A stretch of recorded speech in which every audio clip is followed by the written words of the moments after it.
setiap keindahan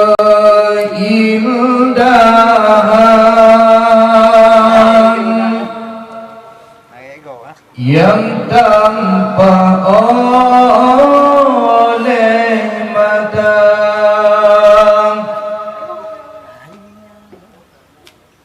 itulah perhiasan,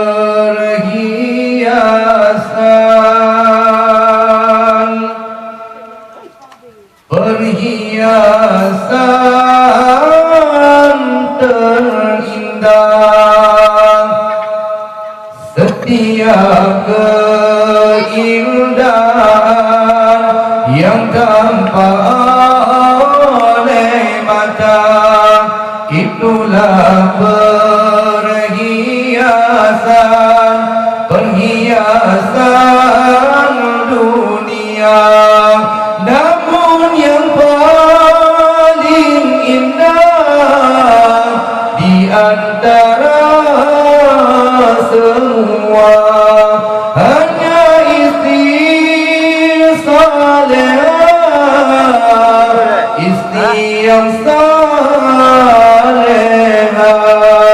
Setiap keindahan perhiasan dunia hanya istri salehah, perhiasan terindah.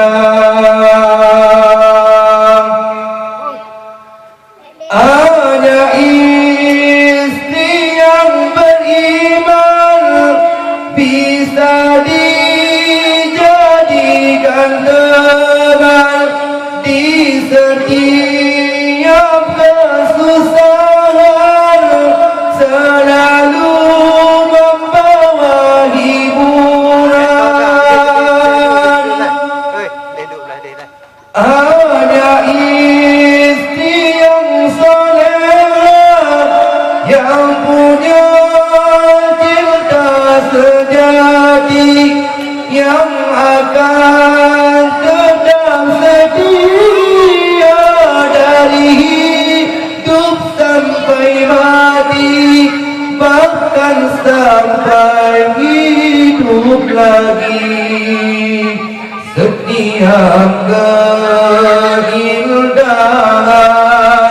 perhiasan dunia hanya istri salehah, perhiasan terindah. Namun yang paling indah di antara semua hanya istri salehah, istri yang salehah.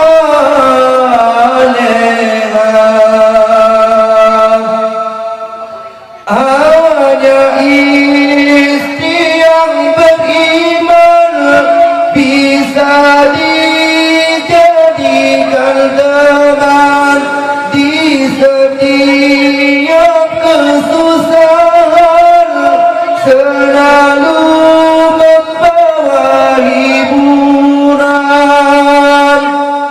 Hanya istri yang salehah yang punya cinta sejati, yang akan tetap setia dari hidup sampai mati, bahkan sampai hidup lagi.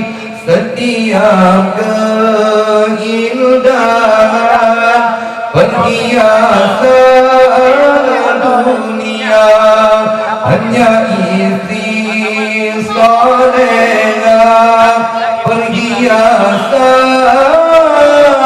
terindah.